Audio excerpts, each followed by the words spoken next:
guest today, do we? No. And Cool. to talk about the meeting tomorrow with, Yes, yeah. we'll do. All right, we got the magic eyeball. Here we go. Nice. And here we are for another episode of Dualistic Unity Raw. We did not have a Sunday episode this week because, frankly, I was sick. I was not doing well. I was going through the human experience and not really complaining about it, just more or less going through it. Still got a little bit, going through my system at the moment, but it really does make you appreciate a few things. One, when you're not going through that shit, that's nice. I've had a long period of not going through sickness. That's been great. Two, my body's innate ability to just heal. If I just take care of it, rest, get the fuck out the way, stop being so goddamn stubborn about getting my task list done, right? If I just let it do its thing, it actually does inform me. It's like, hey, I'm thirsty. Hey, I'm tired. Hey, we've got the sweats. Perhaps you should do something about that, that kind of thing. And it really is just a matter of awareness. But so much of my previous health problems came down to the fact that I just wasn't listening to my body. And I wasn't listening to my body because I didn't recognize that it's me, which is funny. I thought of it as my body, like I'm in a car, which is kind of funny. But I am that car. And it's in not paying attention to it that it starts to deteriorate, to a greater degree. It starts to feel ignored, as it were, as I would if I was ignoring a whole part of me. And I am. Right. And so it's really important to recognize that mind body dichotomy that we all talk about. There's the mind and the body. And if you're really fucked, you'll toss in the spirit. It just doesn't exist. It's just not there. The place that you're looking for, the feeling that you're looking for, the connection you're looking for lies outside of thinking about all those things. It lies in what you are right now, which is all of it. You are the mind and body and the reality that it is within. You're all of it. It's just when you think about it, you immediately become a very small part. And I think that genuinely gets in the way of our healing. I think that so long as we are subjectively dividing ourselves from the rest of ourselves, it really is cutting down our ability to grow and to heal and to expand because we're cutting off our own potential willingly. It's like, oh, I'm going to walk down the street. Let me just saw this leg off first. And why? Because somehow I think that if I don't, I'm not being fucking productive. Yeah, it's like we're all of it besides the conceptual idea that we hold on to, right? Like it's such an interesting thing, like the process of letting go of that conceptual idea. Like there's so many things that we think we are, and then we're like, oh, I don't think that I'm that. Like, oh, I'm not, I'm not my body, I'm not my thoughts. And it's like, no, you're all of them, and you're never what you think. But you're also never what you think. Like it's everything but the thing that you think you are. So anything that you think you are isn't you, but everything else is. And so that realization that no, you are you. And we've talked about this before with the non-duality teacher approach, like, oh, there's no me sense, energetic contractions, vibrational, whatever fucking shit. It's just avoidance. And like you're you. Like the you that you are is the you that you are. It just doesn't, it's not that you're not also everything else, but it's just the conceptual ideas that divide that. I'm just this versus that. And so there's like an avoidance of the idea that then creates an avoidance of all the other things. And so it's very interesting to recognize that and realize that because there's a responsibility that comes with that. The letting go of the conceptual idea, and so much of that is perpetuated by our opinion, by our preference, and by our shit. Like, holy Christ, dude, I've had a fucking, I don't even know what word, I can't use a word to describe it. Like fucking weird, interesting, freeing, uncomfortable as fuck. Like last 4 days. I think it's Cathartic. yeah, that's a good way of putting it. And it's been in process for months, years, my entire life. The build and the letting go, but at least the most recent thing I think started with that last being high episode when I was like just going through all different sorts of things, and it was so interesting because I was in conversations and last week and at the last retreat and on that episode and in just like talking to a family member. Even there was like constant noise. Like I couldn't hear people. I could not hear people talking because I was so it was like a constant, what do I say next? How do I respond to this? How am I doing? Like constant, just like to the point that I could barely even like do anything. It was That's life for a lot of people, man. oh my gosh. And it was a feeling that I felt when when I was younger. Like I couldn't see things. I couldn't interact because there was and it's like the wall of you essentially, and the concern, the fear, the worry, the thought that, oh, what I say is going to matter a ton. And it's not that it doesn't matter, but like I put so much weight on, it's almost a, I don't know the word, like thinking about yourself so much, like in the sense of the impact that you have on things, like, oh, what I say is going to, impact this person, dictates this person's life. And so I have a bunch of things. I don't even know anything exactly. I know there's a lot of shit in my head right now, but the, the idea, and there it went, but the idea, the idea that what you say and do, oh, there it is. What you say and do, and the way that you interact with people, they, they're constantly thinking about you. And it's fucked, but it's also necessary to think that if you think that your idea is true and you think about yourself all the time. And so I had a really, it was actually after that last being high episode, because I took two gummies. It was only, they were 5 milligrams each, but like I'll tone down the gummies, I think, on those episodes, because that gets a little much on a Yeah, podcast. that was fun. Yeah. Admittedly, that was a lot of fun, but the conversation was very good, Yeah. and it really did get deep towards the end, especially. And so, anybody who hasn't seen that yet, episode 4 of Being High, it's online now. Go check it out. It's awesome. Yeah, it was a lot of fun, but the oh fuck, there it goes again. Uh the afterwards, it was the realization, oh shit, it went away. But it's so interesting just how much we think that people are thinking about us, and that whatever that thought was will come back. But so I was seeing, oh yeah, yeah. So I was seeing after that episode, I was like, I had a full on trip after that episode, like 4 hours, and it was uncomfortable as shit. There was a lot of shit that came up that was like, it was almost like there's things you can't see, or like things you avoid seeing but subtly see, and then you don't want to look any further, so you don't. And that kind of goes hand in hand with degrees of suffering. And you can come up with all sorts of excuses and tell yourself things to comfortably avoid certain things. But I was, it was like I was seeing myself from a million different points of view, and none of them were the assumption I had of myself. It was like all of these doors opened up, and they weren't comfortable. They were like, and not negative things. And I think it's important when you see those things not to like feel bad about them. It's just recognize them. And another thing I realized was self-judgment is a fucking avoidance pattern. It's a fucking way to avoid change. You can judge yourself and then not change. It's an excuse to avoid yourself. Like that one was like, oh shit, I judge myself a lot. I am avoiding a lot of change. Fuck. And it was just like, It's wait, comfortable though. oh, so comfortable and familiar. Holy shit, dude. And so I saw that, but then I was seeing that, like, myself from different points of view, in the sense of like seeing from different eyes, and how I'm always myself. I'm always, quote unquote, with myself and myself doing my thing. And I was like, driving across the country the last couple of days, and I was thinking about myself for a bit, or certain things came up. I'm like, and then it hit me like, no one else is thinking about me right now at all. But for me to get overly concerned, I must think that other people are thinking about me different ways. But I was seeing, myself, whether it was like going into a gas station or something, and seeing gas station attendant, like that person that I see, the people I interact with, like I don't necessarily think about them after my interaction ends with them, or consider them.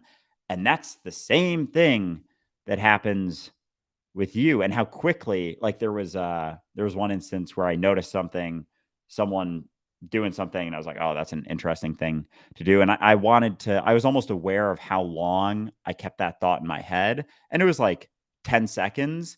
And then 10 minutes later, I was like, oh, that thing I wanted to remember, like noticing and keeping track of. And I couldn't even remember what the thing I saw was at that point. That's how quick it was in and out of my awareness. And that's me for everyone else. And so it was like, it's like the most freeing thing in the fucking world that you're just, and I made some video, like you're just the scenery, but you're also like, obviously it runs deeper because you're not just you, but the you that you think you are is just this sort of fleeting thing. And so you take that, you sit in that enough, and it's like, oh, so I'm not, that idea isn't even it. And it's like there's nothing left to think about necessarily when you're realizing that. Like, in the sense that, like, the last, I don't know, a couple months, every night before bed, there was shit going through my head. Last night, there was nothing I could settle upon because I knew that it wasn't anything. And I'm saying this now, feeling better and whatnot. I know I'm gonna go back into shit to deal with other things, and I got, yeah, and more, whatever things to let go. But it was just, and I have more, but I'll stop there. It's interesting because the reason this is so difficult for people to get is because what's implied by what you're saying. You're like, oh yeah, we're just scenery to people, and anybody who needs to feel important to someone else is terrified of that thought. What do you mean people aren't thinking about me? What do you mean people aren't judging me? What do you mean people aren't evaluating me? What do you mean, people aren't envying me? Right? We really want to think that we're the focus of attention for a lot of people in a lot of ways, because the alternative is that it's on us, that we have to define our value, that we have to define our own potential, that we actually have to be responsible for what we are moment to moment to moment. Whereas everybody else just thinks of me in a certain way, then I'm that. Question answered. Oh man, it's so and I know I discount that side of it, like how much people rely upon that, but it's a fucking double-edged sword. Like, if you're relying on anyone else, it's gonna be brutal. And that one was huge too. And we were kind of talking about that last week, just like in any given moment, your experience comes down to you.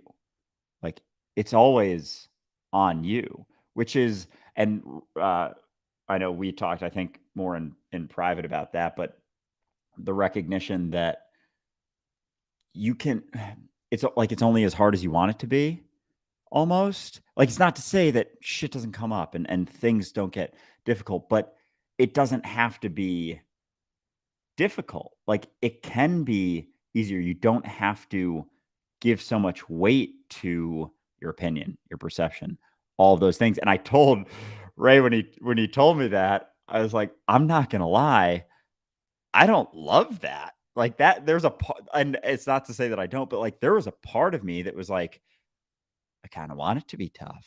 I want there to be a journey. I want there to be me in process. I don't want it to just be me here now, willing to, you know, dance on the shit. I want there to be this process, because that is means that, like, Andrew's still there in a sense, and that there's still a story. Like, if there's a journey, there's a story, and there's a familiarity to that. There's a strange kind of fucked up comfort to always be striving for something, to be in process. Oh, I'm in process. I'm becoming something. I think Michelle Obama even wrote a book called Becoming or something like that. I'm like, what a fucking farce that is. But like, that whole That's the thing of, Baha'i thing. That's really? actually what the Baha'i faith calls themselves. We are becoming. And my response to that was, that's adorable. And they did not appreciate that. Oh man. Because it's like walking on a treadmill thinking you're getting somewhere. Oh man, that's brutal. Well, yeah, but the alternative is changing. If I'm becoming, then I don't have to just be. Right? I'll get there eventually. It's that whole thing is Mm. we really want change to take a long period of time because it takes off the pressure, right? I'll change over time. I'll get that eventually. One day I'll stop judging myself. Why Oh, not now? I mean, that's really the whole thing. That's all you got is right now. that's all you got. So there couldn't be couldn't be a journey. Like there we could perceive one, and that's because that the whole all of psychological suffering is the idea of there being a journey, the avoidance of you being able to change or at least, you know, drop something Well, that's a good or question, right? I think it really comes down to the fact that, yeah, I mean, really, let's just talk about it this way: like the spectrum from feeling defeated in life to feeling free really is both like the perception of a journey, but that perception changing. Like when you think the journey is too long and you can't do it, you're in hell, right? When you think the journey's getting shorter and you're having an easy time, you're getting closer and closer to just letting it go, because that's the end of the journey, is to recognize it. There never was one. There never was one. That you are already what you want to be, right? But then you have to deal with all of the reasons that you don't want to accept that, and you'll hear them. But but this, but that, I'm still not perfect. I'm still not. People are still upset with me. It's like, oh, those sound like expectations. Those sound like ideas of what you think you should be, and that's the shit that's getting in your way. See, just listen to yourself when you actually accept you are already enough. You're already it. This is it. Immediately your brain's like, but, and that's all the shit that you have to stop believing is truth. It's right in front of you. Immediately your own objections are your prison. and they're so familiar and there is a comfort in that. Like there's a sick twisted comfort in my entire story as to why I'm not enough right now. The things I gotta change. And even now, it's been interesting, like the last couple months, because I re-listened actually to it was Raw 65. You There's mentioned the one, yeah, and holy fuck, like that whole thing. And I noticed in the thumbnails, like I was reading the thumbnails and like the words I put as we were doing the Apple subscription thing. By the way, gonna have Apple subscriptions for ad-free listening. Anyone who's it's interested. available Oh, now. it's available now? It's Fuck. available now. Not all of the episodes have been converted into ad-free listening. We have all the raw episodes, all the social episodes, and all the way through seasons 1 and 2, and partially through season 3.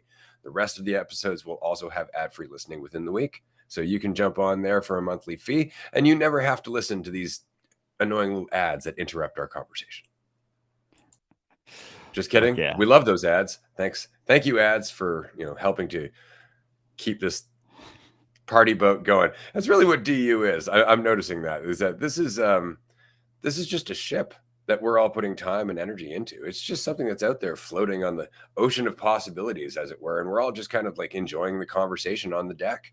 But we're provisioning that ship. We're making it so that way we can continue to travel around and meet new people and run across other ships that are out there, doing their own thing. Because that's really all this is that we're in this together. And none of our conversations in this society really look at it that way unless we identify in a certain way. That's the only thing that binds us together, is that we identify the same way. And that is the most fucking terrible bullshit. And it's just because we're always in this together. Till you think about it. Till you think about it, it's pretty fucking obvious. Like it's just our conceptual ideas.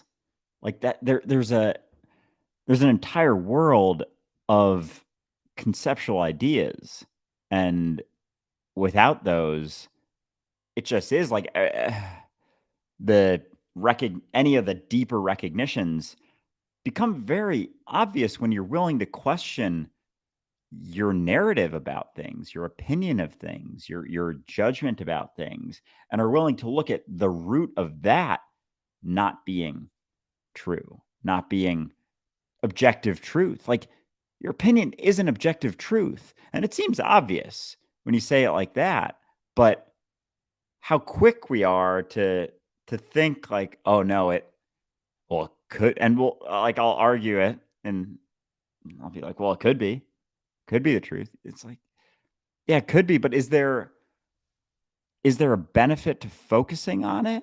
Like, is there a benefit to being right about it? It's like, well, yeah, because then I'm right, and then I'm better, and then I'm more, and then I'm more important. It's like, oh goodness, and so I understand. I guess I'm gaining a understanding for the investment in that, but the simultaneous cost as well, because there is that the That's the point, is the fact that you're looking at the simultaneous cost. And that is something we don't often do. This is why my life coaching business was called Transcendence. It was simply because you can't find the solution that you're looking for while you're still invested in the strategy. See, because you won't see the consequence as long as you're invested in the strategy. As long as you think control works, you will never look at the consequences of control as being associated with that control. You'll always go like, no, control works. Why am I a victim all the time? Right? And it's like, no, those are the repercussions of your need to have control. No, they're not tied together. Why would you say that? Well, because I really like control. And that's really what it is. That's really what it is. It's not until you're willing to look at the fact that the flame is burning you that you stop fucking touching it. Right? But most of the time, we're so overcommitted to the benefit of whatever strategy we're doing, whether it's control, whether it's identity, whether it's comparison. We're so caught up in it that we don't look at the consequence, because to do so means we have to question everything we're doing and start from scratch. and that can be uncomfortable as shit. And so people will just avoid that. And so, and even gosh, and we'll just avoid the personal consequence of maintaining that control. Like, even so, just a number of things in our society, like our people's aversion to just take like dancing, for example, like or singing or fucking just expressing yourself freely. Like, there is a massive aversion to that. I've had a massive aversion to that for a long time, for a very long time. And so, in order to not have so much of an aversion to that, I have to veil myself. I have to numb myself. I have to actually fucking cut myself off from reality to do any of those things. So, you go to karaoke, it's a little easier after a beer or two. After 10, oh, you're up there fucking screaming your heart out.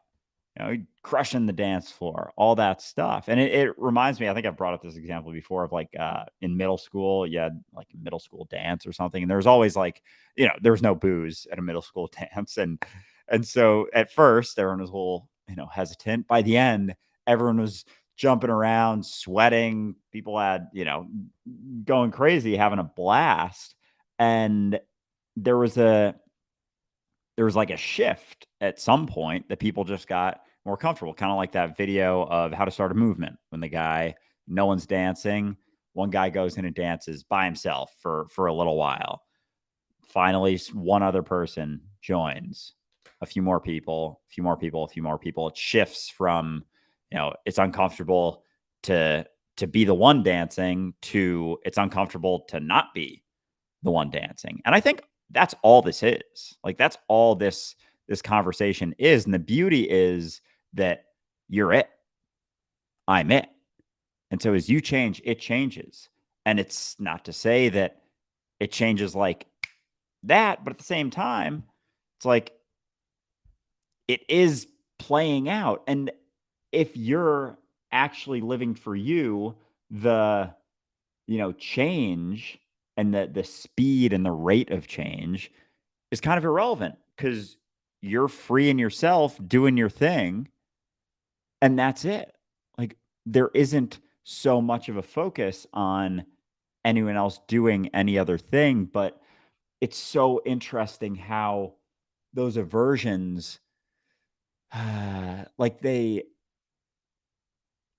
I didn't want to look at my aversions to things, and so I would just avoid them. But I'm finally at a point, the last kind of my whole life, but the last couple years at least, more and more willing to look at my aversions of things and see them and face them, and like it's uncomfortable as fuck to then almost see it play out in over the span of, I don't know, maybe a couple months, a couple weeks, and like almost re-experiencing where the aversion came from, and then being able to let it go. And it's like, it's fucked how looking back at things, you can see it. And when you're going through it, you can't at all.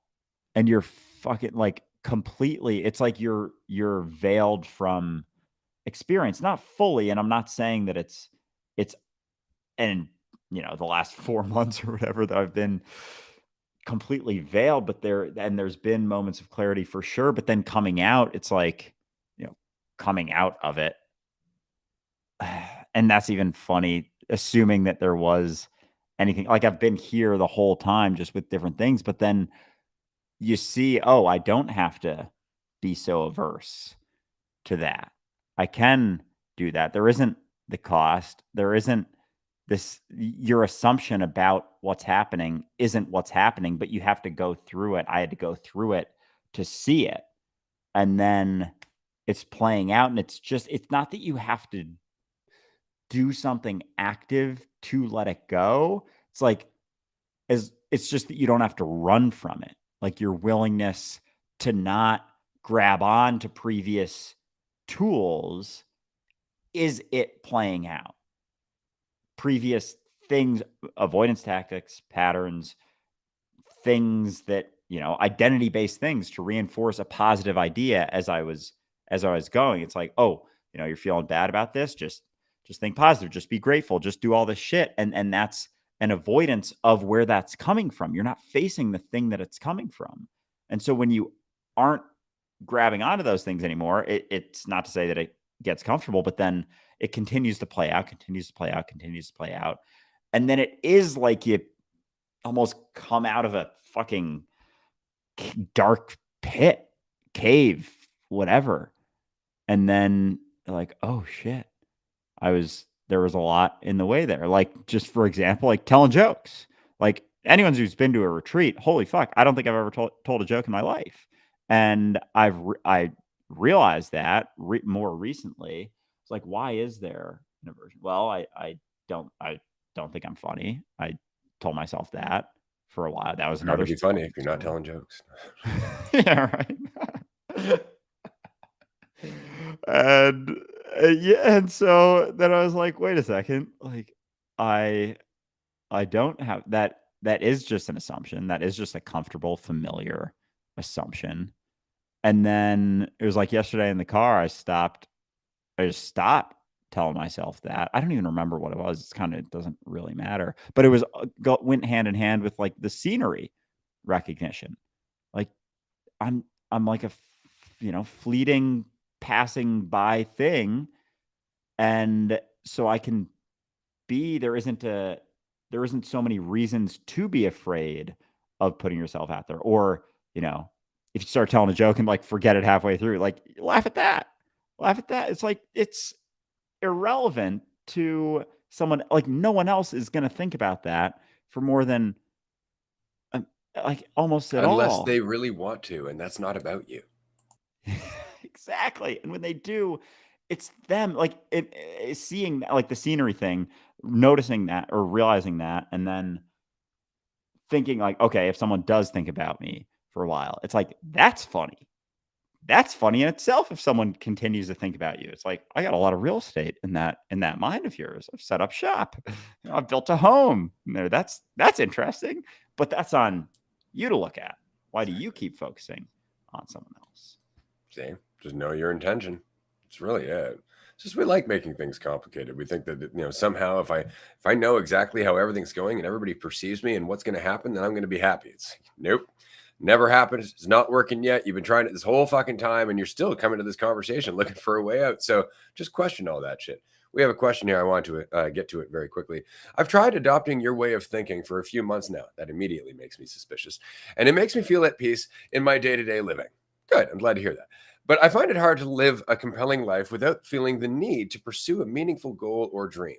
How can I feel like my goals are meaningful while also being completely at peace with myself and at the present moment? I'm going to make this real easy. Your goals are fucking meaningless. Absolutely meaningless. None of them have any meaning or purpose whatsoever about you as a person. And if your goals come back to you as a person, that's your problem. What are your goals and why? Is it about you gaining more value? Is it about you being perceived a certain way? You having a certain level of control? You having a certain lifestyle? You having what you think you want? Is that your goal? Because that means your goal is just to be self absorbed. Your goal is to continue to think about you, which means you're going to continue to experience that lack. Now, that said, does that mean you can't pick a direction? No, pick a direction. But why? Why are you picking the direction? If it's coming from lack, question that shit because you're going to lose energy. You're going to go in circles and come back to this feeling of being defeated, like you're not enough, blah, blah, blah, blah, blah, because you still think that there's something you can do to be more. Once you've gotten rid of all of that, you can choose any goal you want, any goal. And it's not about you, which means that it actually has teeth. It actually has roots. It has a foundation. And you can grow it because it means something more than some petty need to feel more validated.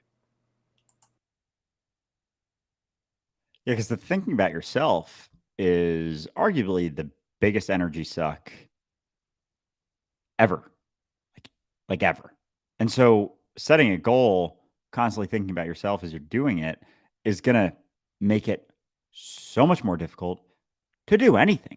Like literally anything is so much more difficult when you're thinking about yourself. And so, if you really, really want to write down some goals or whatever, like go for it. But if you're waking up every day thinking about the goals, thinking about what it means about you, thinking about yourself, continuing to do so, it's like you're cutting your potential down so much. Like not even half, like 1% of what could be.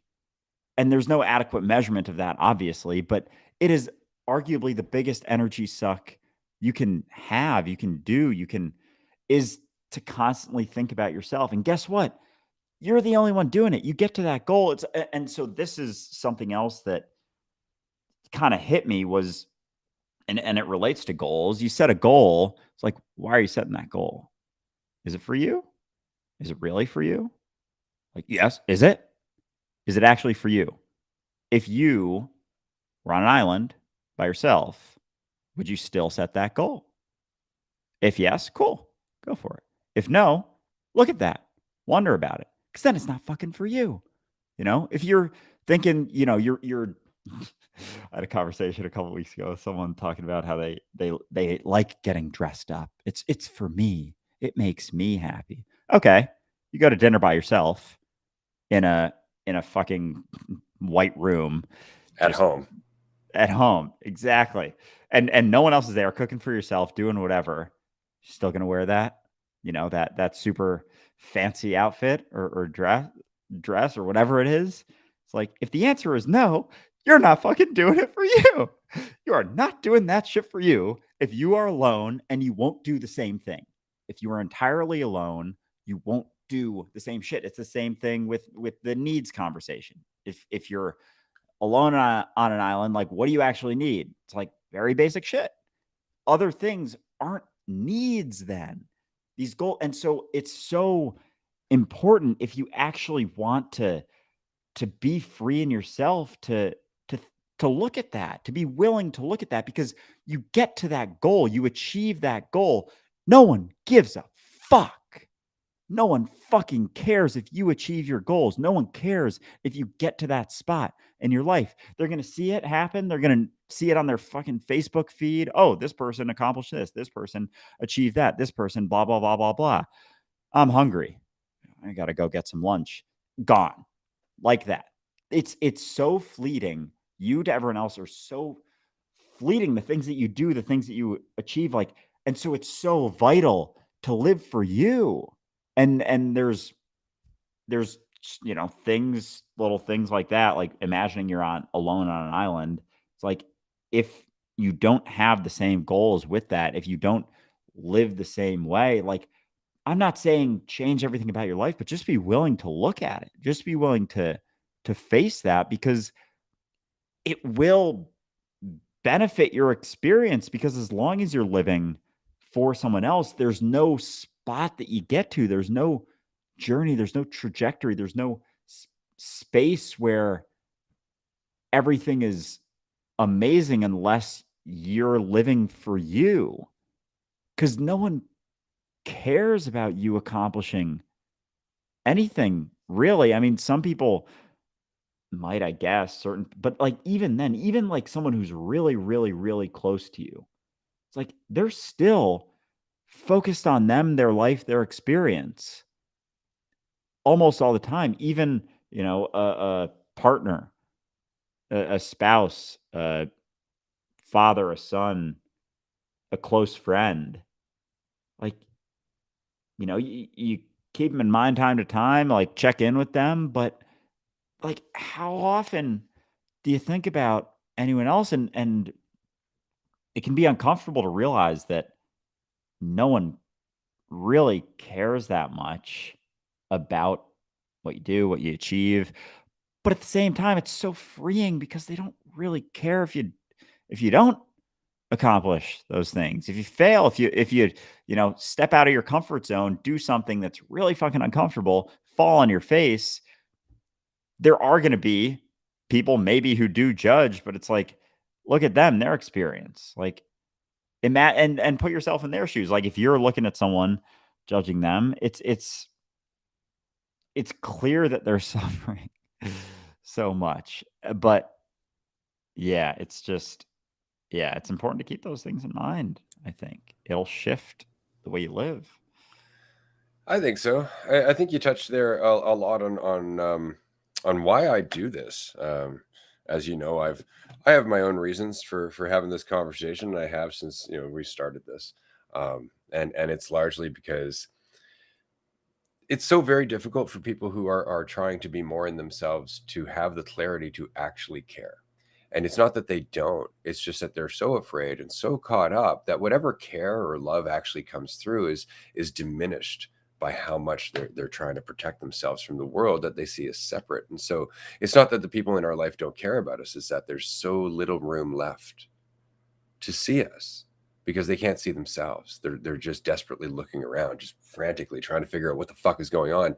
And there's no sense of peace for them to actually express the love that is there. And it is there because we talk about love all the time. And the reality of love is not the idea of love. The reality of love is simply what is.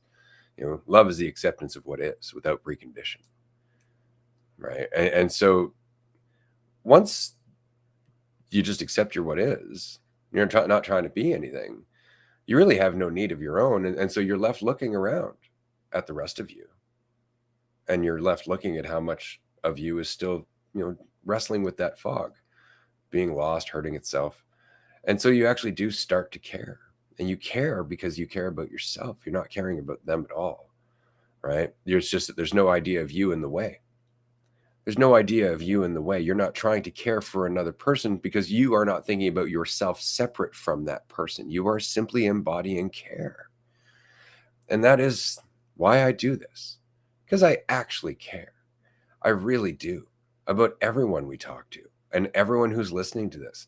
I care, not because I have any ambition for you, not because I want anything for you, but because you're as important to you as I am to me, and thus you are as important to me. Because I have no reason to focus simply on this one part of me. It's already whole and complete. And so it's easy to see people because I'm not looking for anything. It's easy to see what we're going through because I'm involved with it. I'm not trying to get out of it. And change is everything. And so to me, this is all about just being and recognizing that's all you need to do to truly care about others is just to allow yourself to be what you are. And I think to to someone who doesn't understand like true faith and the willingness to let go or whatever, they because that realization that just being yourself and allowing people to play out requires a lot of faith. Like, if you don't have faith, you're going to try and tell people things with an intention to change them in a way that you think is best. Because all we have when we think, an action is right or wrong or correct or incorrect is a comfortable assumption, a false certainty that doesn't exist. Like that getting someone into the place that you think is best for them, telling someone something with an intention for them to understand it, is a massive assumption that allows you to feel like you're doing well, that you're doing the right thing, that you're doing the correct thing, and then you feel good about yourself.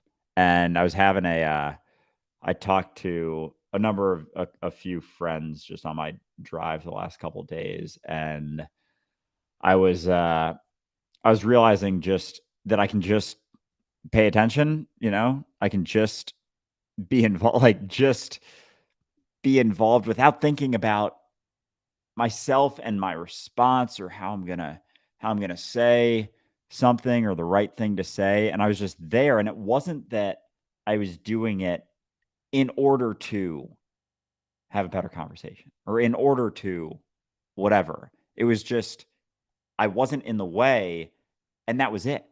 And then it was, let's see what happens. But it wasn't for an intention. And I think that's even something I'm realizing now was can easily get in the way. Like, oh, I'm not going to think about myself. So this goes better. So I say clearer things or so that blah, blah, blah, blah. It was like, no, it's just, you don't have to think about yourself.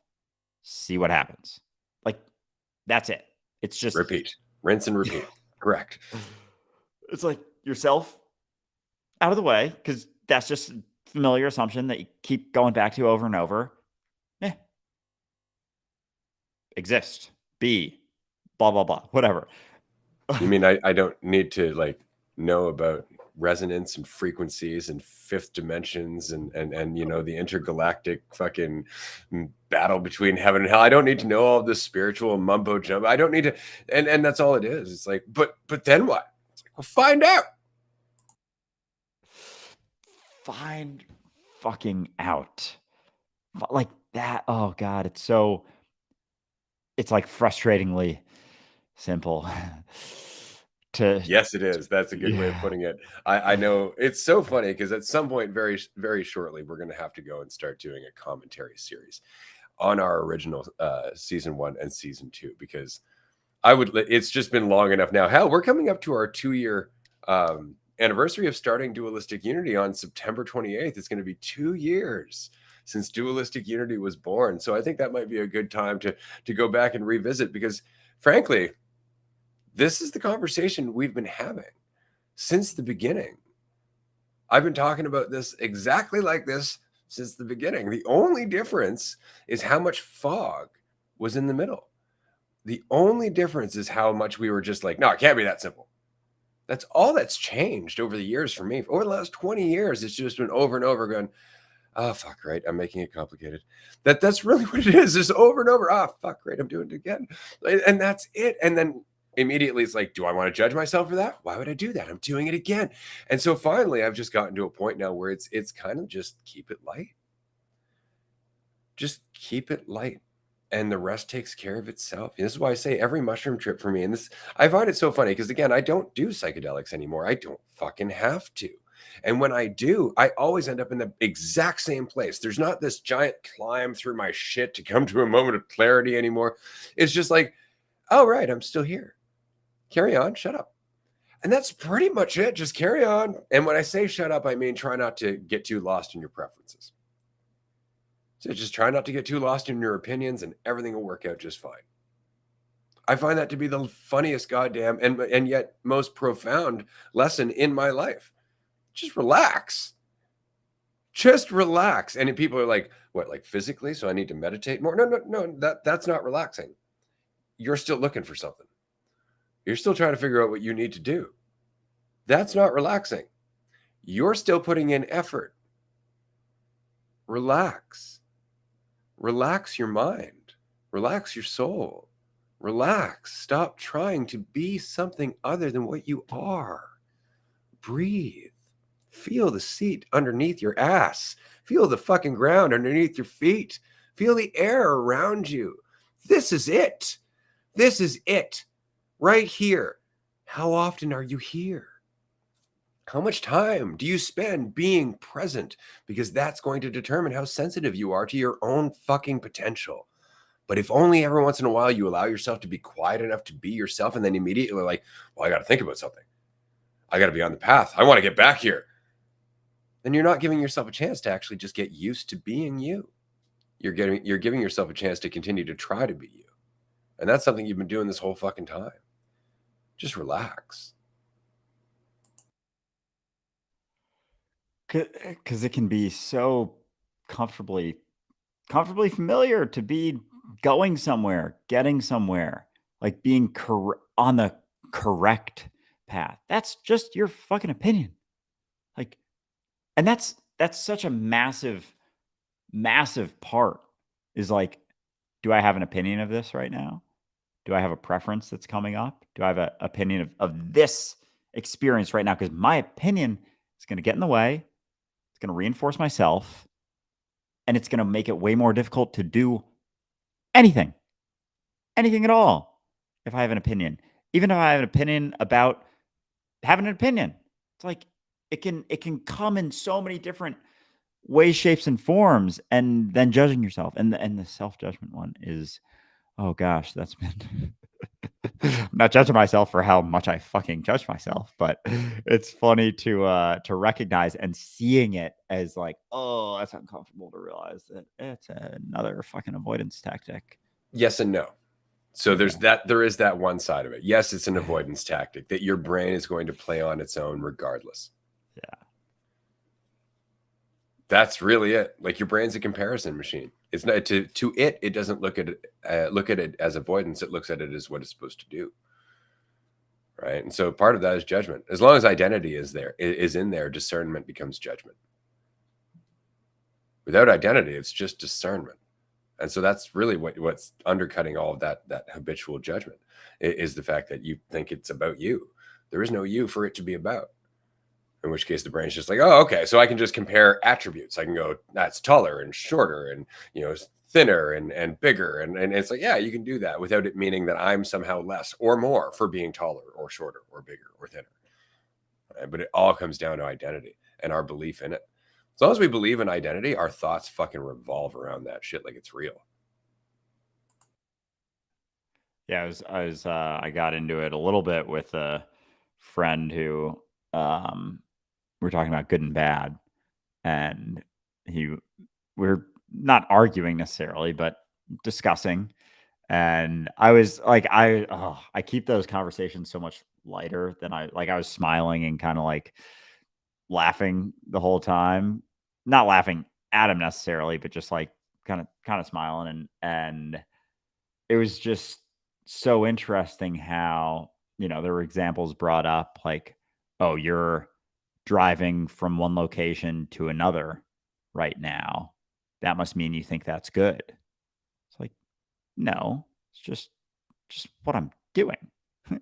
It doesn't have to be a good thing to do it. You can do things without having an opinion of it being a good thing. And eventually it got like we kind of finished off with him saying like it makes me feel more comfortable to think that I'm doing good things, doing the right thing, on the right path. And I was like, yeah, and with that comes constant measurement, constant judgment, constant checking in. Is this good? Is this bad? Is this good? Is this bad? Is this good? Is this bad? It's like, oh man, that's gonna cut down your potential a lot because you're thinking about yourself. Like it's always relative to yourself. As long as you have an opinion, as long as you think something's good or bad, it's relative to you and it's reinforcing that conceptual idea the whole time. When you can't judge something, have an opinion if you're not thinking as much. Like if you're not focused on that noise, taking it as truth. It's really, really hard to settle upon any concrete opinion about yourself, about how things are going, about how you're doing.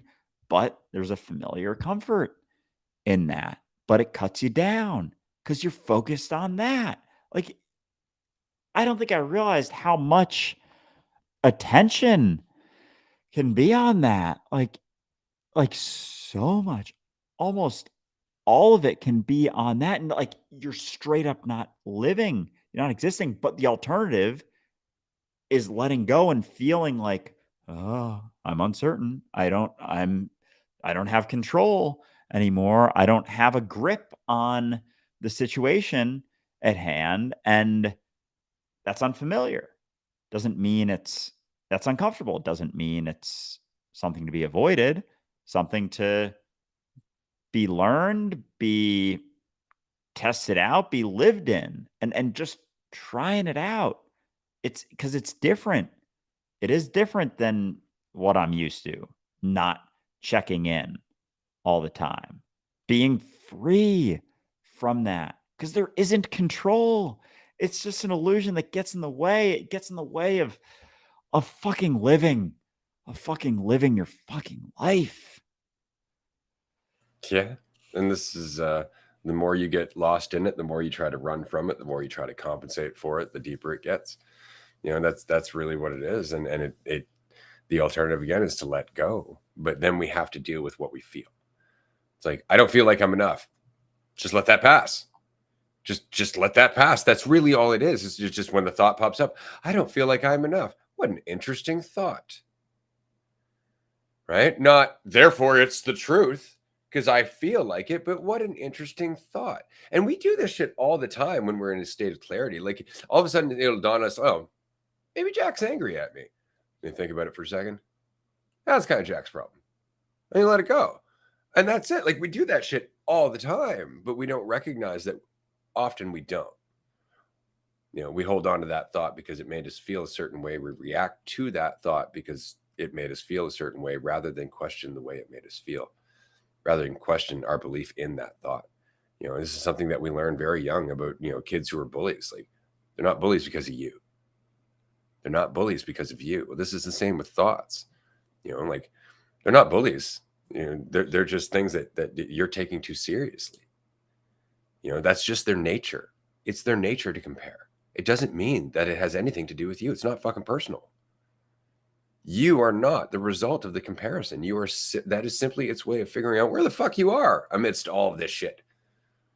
That's all the brain's trying to figure out. And so it's just recognizing that over and over and over again. And then unfortunately, the only way to do that currently is just to keep running into that fucking brick wall, is to keep committing to thought like it's going to get you somewhere and then being miserable as a result. It's like, oh, I'm going to follow this path. My life sucks. Okay, fuck that. I'm going to try and find another one. I'm going to follow this path. Fuck. And that's just over and over and over and over until finally you're like, I'm not following any more fucking paths. I'm going to stand here until I figure out what the fuck is going on. Right. And that's it. And you just stand in your life here and now and pay attention and look and listen for the very first fucking time without some knee-jerk response to run down a path because you're afraid or trying to be more. What you're looking for is where you are. It's where you are. It's not found in trying to be more. It's not found in trying to get somewhere. You will get somewhere. You will be more in terms of just accumulation of experience. But you yourself are not valued by that shit. You can't be. Your potential in this moment is to be this moment. And that will always be the case. The only thing that changes over time is how that unfolds. That's all. It has nothing to do with your value. If you want to put attention and time into something, you will see that value unfold. Or you can sit there thinking about whether or not you can do it and decrease the amount of attention and time. And that's the only reason you don't see more potential unfold. Frankly, you're in the way. You're in the way. And if you just shut up and do it, you would be amazed what you're capable of. And this is the one thing that is true with almost every successful person, everybody who's ever built something from the ground up. If you listen to their interviews, this is normally what they'll say. Just shut up and do it. Just do it. Stop thinking about yourself, because everybody else who's thinking about themselves, they're not going to do it. They're going to tell themselves they can't. They're going to quit before they make it. They're going to do all of that shit to get in their own way. And the only people who don't are the ones who are audacious enough to say, fuck it, I don't know. And find out. Yeah, the amount of energy that you get back when you're not constantly thinking about yourself is unreal. Like, you can just kind of bounce around, bop around. I feel like I look like Ray right now, kind of bopping around, bouncing around, like, "Oh, oh, oh," and it hit me, and this is just, an assumption of anything, but it hit me, and, for some reason, I was, like, in your office, like, seeing things from your perspective, and it was like I was experiencing things without thinking so much, and it's just an assumption and my, idea of you, whatever, but it was interesting because I pictured being at a computer or your computer, and they're just like doing something, banging something out, and then just like getting up, not thinking about anything necessarily, like walking into your kitchen, like getting something, and there's just not being like as much of a dialogue. And I was like, oh fuck, that could be. That You is. can like That's exactly what it is. And it's interesting you bring that up, and I'll tell you, okay, so here's the thing. My default has changed in terms of what I pay attention to. See, once upon a time, if I was sitting in my room or sitting in the office like this, I would have went, I should think about what to do next. Now, as soon as I feel myself thinking, I default to feeling the room. So I'm cutting the priority of the thinking out because it's not important. Like, thoughts will pop up. I don't need to dwell on them. I don't even have to worry about them. Right. But I default to just feeling where I am. And that's why it's so goddamn quiet. yeah, and it changes everything. And it might have been after that episode because yeah, and it was funny though because I was like, oh fuck, and or maybe it was on my drive because I was realizing, oh, I can just do that. I can just be where I'm at, do the thing I'm doing, shut the fuck up, stop thinking, mulling, contemplating, judging, and just do shit. Just do shit. Not with an idea of where it's going, what's happening, blah, blah, blah, blah. And it's so interesting how that is like, that's it. Like that's a possibility, but it's like there's so much and also so little in the way of that simultaneously. Cause especially given just environmental factors and growing up and, you know, I like the way I lived my whole life was literally thinking back, it was like doing something for the next thing. Like like to an extreme degree, like doing things I didn't even want to do to get to the next thing. Like that hit me hard last Yay for week. school. Holy shit. And it's built yeah, I mean that's a great point. Like it's built in and you've mentioned that like how it's interesting just with my journey because I didn't have, the family shit, the friend shit. It was very much like the system, like how we have built in that mechanism of control to get to things. And I, all I know is my experience, but I see people, I look around, I see the rigidity in society, the stress, the striving to be something. And yeah, I felt like, oh, I felt that to an extreme degree, but I am very much, it's not a uncommon experience at all. It's like everyone goes through this fucking system, this fucked system of getting to the next thing. And Alan Watts has that little bit about how you go to kindergarten to get to first grade, you go to elementary school to get to middle school, you go to middle school to get to high school to get to college to get a job to support your family to be supported when you're older, work to retire, and then you get to this point where you think, in your midlife, thinking like, wait a second, I kept striving to get to this thing, and it's like, oh man, it almost makes me emotional to think about that, like, oh my God, our whole life we can spend for the next thing, for the next thing, for the next thing, till we get to, and it's like that fucking retirement at the end of the road when we're too old to do shit, and it's like we'll, and sure, you know, you go on, do things along the way, you have a good time, but there's this underlying baseline, I'm getting somewhere. Then we fucking die, dude.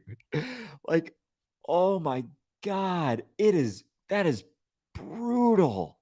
Brutal to have an underlying striving for your entire life to the grave. And then, oh, fuck. And then we think we're going to heaven after. Oh my God. And we do the whole thing. Oh, no. Oh my God, that's why we're okay with it. We think we're going to a place. Correct. Oh. Why do you think that belief's so important to us? Oh, no. Oh, Oh yeah. my God. But that's it. That's why we've actually been passed along the idea. Like, it's an old Christian belief that life is suffering, right? It's an old religious belief that, you know, life and suffering go hand in hand. That's why we have the grace of God. That's why we have the afterlife, the reward that we're promised for going through this the hard way. And it's like, but we're doing it to ourselves. And we've lost that state of mind where we recognize that that's what we've been doing. We've lost that state of mind where it's not even a state of mind. We've just lost that sensitivity I was talking about. You know, like, my daughter continuously surprises me. And it's only because the only thing that is different in my daughter's life compared to my life or anybody else's life that I know, including her friends that go to school and whatnot, is frankly that she gets more time to self-reflect. She gets more time to herself where nobody's asking anything of her. No, there's no demands. She gets to decide if she wants to think about something or when she wants to think about something, or if she just wants to sit and do whatever the fuck it is she's doing. And because of that, she's gaining a sensitivity for what it feels to be herself. And that is changing how she interacts with the world. It's changing how she prioritizes her life. It's changing how she has relationships with other people, because it's about being fucking here. It's about being who you are. But how can we develop that sensitivity if we're never doing it? If we're never doing it in our whole life, we're taught not to. We're always taught to go to the next thing. What do you want to be when you're a grown up? What do you want to be when you grow up? How fucked up is that? Right? Like, I don't know. Alive? How about alive? Can that be the priority? Happy? Happy. I want to be happy. I want to be in less conflict. I don't want to be asking people fucking questions like that. Is that a good answer? It's funny because I did a little Q&A on Instagram yesterday, and someone asked me that. It might have been tongue in cheek. I think they had asked me things before that were not along those lines, but I said myself. Like, that was my response. Like, it's so interesting just how built in that striving is. Like, how built in our becoming something. I'm becoming something. And I'm starting to gain way more of an understanding and a sensitivity as to why people freak the fuck out about religious content videos. Like, everything is weighing on that. Like, everything. I The told immortal someone, soul. oh my God. Oh, it's so fucked. Because I told, and I get it, even with, you know, like, my family, who I love very much, they're very open minded, but there's still the, you know, holding on to heaven. There's a heaven, there's a God. So I told someone one of my jokes, and they didn't find it as funny as I thought they would.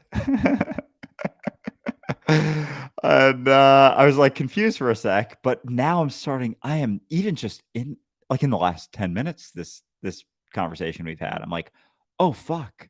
Oh fuck. That's why there's so much aggression. And I put a couple of those jokes on our YouTube on shorts, and there were some I saw people, that. oh my God, someone said uh make like a Islam joke next or something, and someone responded to them, and they were like, if he ever makes a joke about my prophet, I'll beat him.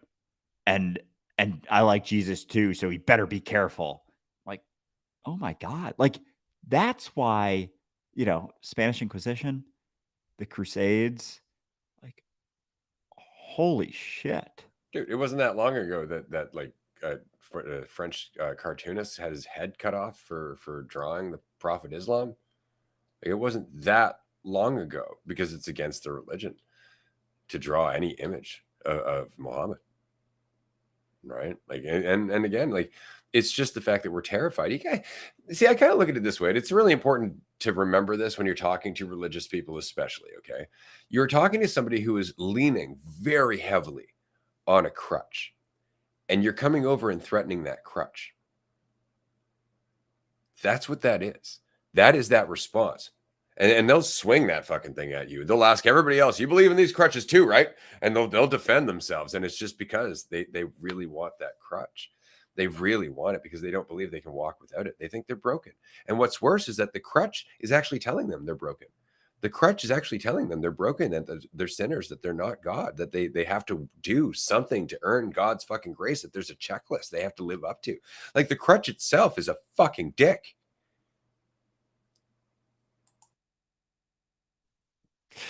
I'm like, oh God I feel you, damn man. it. I get it. This is one of the reasons I'm so Oh, goddamn driven in what I do, is because it's sad. It's sad and it's fucking unnecessary. It's unnecessary for us to fucking languish in our own misery like this just because we're so lost in self-absorption that we developed an entire goddamn culture around it. It's unnecessary. It's unnecessary. We live in the Lord of the fucking Flies. Like, we really are all in this together, pretending that we're adults while we act like fucking children. And we're suffering. We're burning the goddamn forest down around us as a result. And it's unnecessary. And it's only because we keep waiting for somebody to be the adult in the room instead of being it ourselves. I was saying this to somebody yesterday, that I think the most useful thing I've ever decided in my life was that there may not be any gurus left. There may not be anyone left who's clear and aware and actually able to see what the fuck is going on. And if that's true, then it's just on me. And that's enough. That's enough, because at least there's me. And each of us have to take that fucking stance, because I might be full of shit. You might be full of shit. Anyone who's listening to this right now has to understand it might just be you. Maybe you're going to see the thing that all of a sudden sets you free and causes a ripple that inspires others to do so. Maybe you're going to be the first one to be an adult in this goddamn room. Don't assume it's me because I'm fucking goofy. Don't assume it's Andrew because you don't fucking know us. All you know is you. And that's enough. This is why I love that 9 Inch Nails song. You are the reason that I am not afraid. Because all of the potential that we need is in each and every one of us. But it's up to you to take on the responsibility. dude. Oh, it's like I'm feeling just a combo of freedom, responsibility, sadness in a sense, like seeing this for more of what it is, and why we hold on to all of these things so tightly, and we've gotten so rigid and stressed and like, oh my God, it's unreal. And the reason for, you know, the judgment or anything, like someone judges someone, like for being, if you're free in yourself, guaranteed you're getting judged by insecure, rigid, stiff people. Like, guarantee the thought of like there's like a busy sidewalk near me right now, and this morning I was walking on it and just like I was listening to music and like dancing, basically, like not crazy intensely, but just, and I was, it's just interesting that like no one's doing that. Like no one's doing that ever. Like people are walking and like looking like and it wasn't like they were looking at me necessarily. I'm not saying that. I'm just saying in general, like we walk around concerned, frightened, afraid, worried, thinking about ourself and or something to do with us. Not even if it's an immediate thing, but just, oh my God, the the weight of that. It's like I'm seeing it as this suppression, like this just compression and just this collective sort of compression. But the fucking beauty in it is you got you, as you said, like there might not, you said that before. I didn't know what the fuck you were talking. There's so many things that like over time it starts to make sense. And now I just hear something. I'm like, I don't know what that means, but it'll come around eventually. But that realization, like there may not be any gurus left. It may just be you. So do it for you.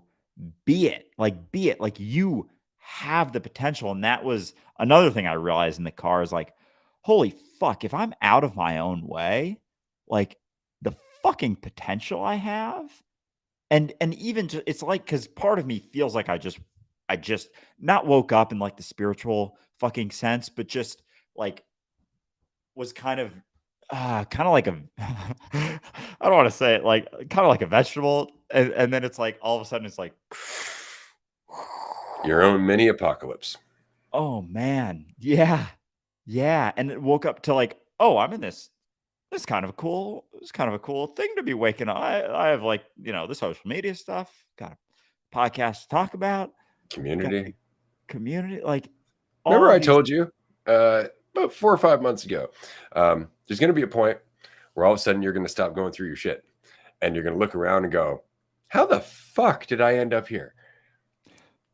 And that's what it is, because you've been growing something that reflects your journey this entire time. All of us are. The people who are listening to this, people who are commenting right now, the people who join us on Patreon, this is all reflective of the journey that you're on. And what's beautiful about that is that eventually, once you stop pretending you're on a journey, you stop, you look around, and everything's been growing around you as a result of your growth. And it's heartwarming. I find myself surrounded by people who are just being themselves to the best of their degree, with the honest intention of not asking anything of anyone else. I live in another level of heaven right now, and it's unbelievable because it's not that there's a lack of work. It's not that there's a lack of shit to deal with. It's just that there's a lack of concern about it. There's a lack of judgment of myself for going through it. And so it's really just what it is. And this is something that we've been growing. We're coming up on 2 years very shortly of doing Dualistic Unity. We're coming up to our 8th retreat. And why do those retreats go so well? Because frankly, people are making something out of it. They're taking those moments where they can just be themselves, and they're sinking into that feeling and then carrying that with them for the rest of their lives. And you and I don't get to see how that plays out. We don't fucking need to. We don't need to, because it's about the quality of each and every ripple.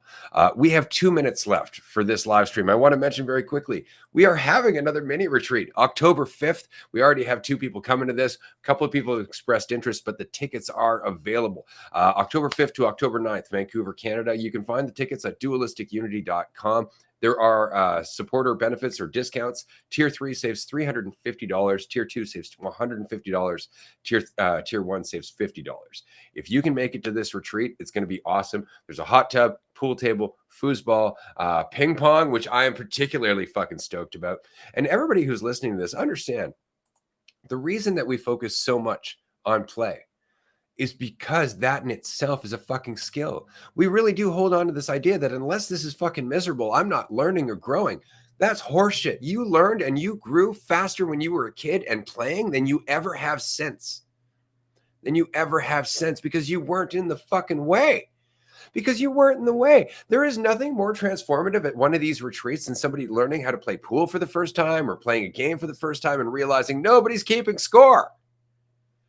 Nobody's keeping score. Nobody gives a shit who wins. It's just an opportunity to spend time here and now together as yourself, complete and whole, with other people who are complete and fucking whole.